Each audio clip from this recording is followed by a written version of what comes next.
Hi everyone. Hi. How you doing? Hey. After that little revelation. I'll have a 20-pack from Mackey's. That would be good. So, as I said, my name's Nick Murphy, and I'm here to talk about dyslexia. I'm a member of the National Dyslexic Association, or NAD for short. Our motto is, Dyslexics of Britain, untie.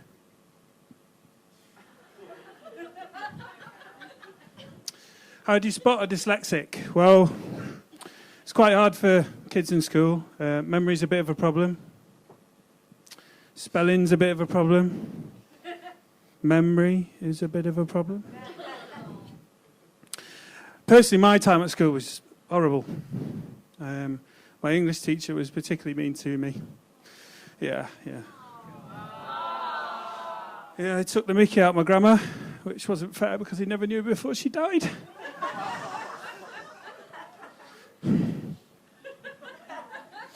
Sorry.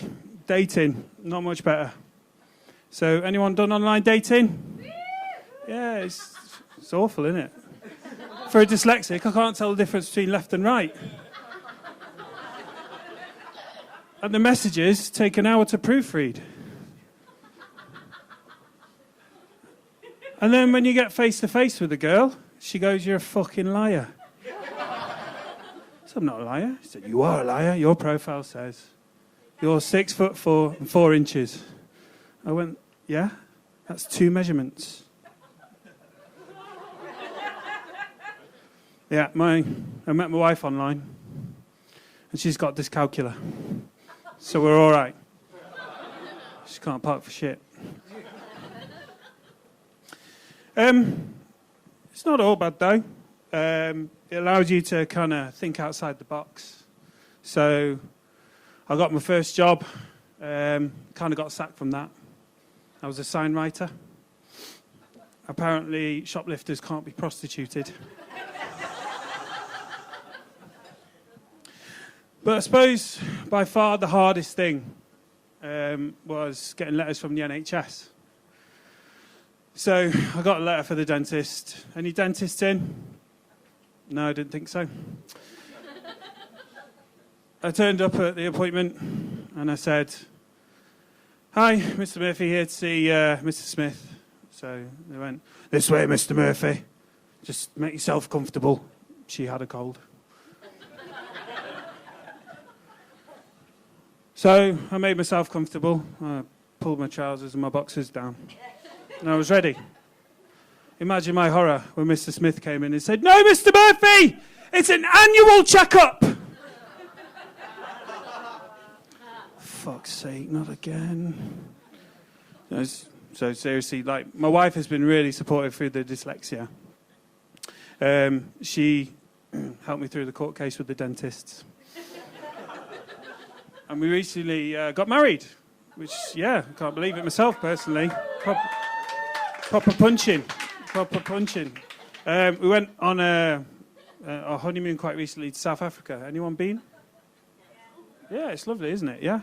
But you hear a lot of bad things about South Africa beforehand. It's like, you're going to get murdered.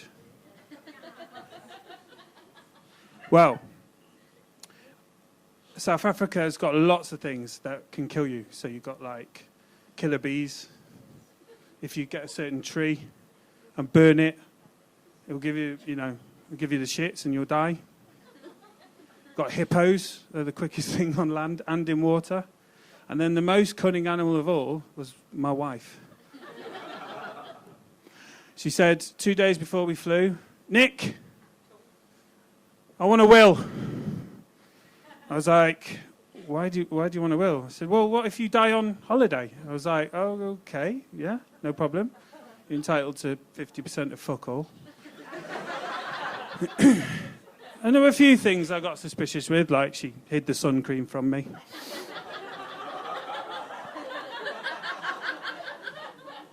But I think the thing that actually I was really suspicious was when she said, "Let's go shark diving."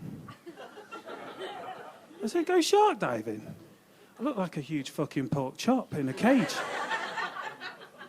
She said, it won't be a problem if you take the apple out your mouth. So I survived South Africa, and you think you've got it tough as a human. But how about being a lion? Now, they're top of the tree. And they've, in Botswana, there's about 90% of male lions have something called FIV. It's the feline equivalent of the clap. I know, dirty pussies. Raises two questions. First of all, who has that job to test lions?